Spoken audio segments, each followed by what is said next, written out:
est assez différent du Mate 9 l'année dernière et même du P10. Maintenant, on a un design à l'arrière en vert, un peu comme ce que font Samsung et les autres. C'est vrai que c'est très réussi. La version qu'on a eue, c'est un coloris qui est baptisé Mocha, donc un peu doré, mais pas trop bling bling non plus. Avec l'écran, évidemment, qui est la principale nouveauté, l'écran bord à bord au format 18/9. Ça rend vraiment très bien. En fait, c'est un des smartphones les plus jolis du marché avec ce double capteur qui a un côté presque rétro. Donc vraiment, c'est très réussi. Oui, c'est vrai qu'on avait déjà vu de l'AMOLED chez Huawei, notamment sur le P9 Plus l'année dernière. Là, sur le Mate 9, sur le P10, les P10 Plus, c'était à nouveau du LCD. Et là, il y a l'AMOLED qui fait son grand retour. Ça tombe bien, puisqu'on est à l'heure de l'écran bord à bord et très grand format sur du 6 pouces. Donc oui, il y a l'AMOLED qui revient. Et oui, la qualité d'affichage est excellente. Avec l'AMOLED, le taux de contraste est infini. Mais en plus, le Mate 10 Pro a une super luminosité qu'on a mesurée à 570 candela par mètre carré. Et c'est plus que les S8 et S8 Plus de chez Samsung qui sont déjà très bons. Donc la qualité d'affichage du Mate 10 Pro est tout simplement excellente. On passe de MUI 5.1 à MUI 8, alors c'est vraiment un bond en avant. En fait, c'est plus pour coller à Android 8. Quelle nouveauté? En fait, il n'y a pas grand-chose en nouveauté. Ça ressemble vraiment à ce qu'il y avait avant, malgré cette différence de nom. Il y a quelques petites options en plus, comme le dock de navigation qui est un bouton Home virtuel qu'on va pouvoir bouger sur l'écran. C'est pas révolutionnaire. Il y a aussi la possibilité de brancher l'appareil à un téléviseur via un câble, tout simplement, pour avoir un espèce d'effet Chromecast sans Chromecast, mais ça peut dépanner si on est en voyage. Après, clairement, c'est pas suffisant du tout pour en faire un ordinateur de poche.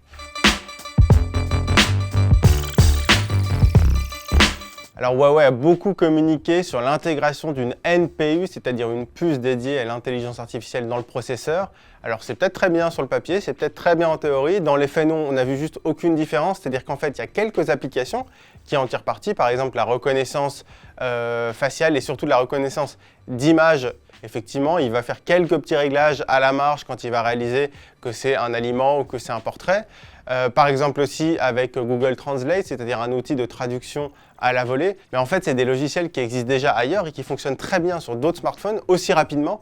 Donc effectivement, sur le papier, c'est censé pouvoir accélérer ces opérations, sauf que pour le moment, les opérations qu'on a, elles ne sont pas très complexes. Donc finalement, elles ne tirent pas tellement parti de cette puce. Donc il faut mieux considérer que c'est peut-être un pari pour l'avenir ou une petite dose de marketing.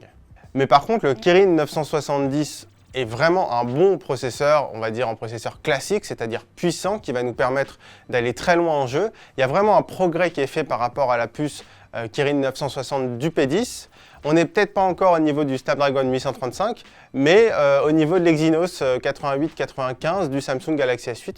Donc vraiment, au niveau puissance, le Mate 10, c'est un des meilleurs du marché sans être le meilleur. Il y a le OnePlus 5 devant, il y a peut-être le Nokia 8 devant, mais on va dire qu'on est dans le top 5.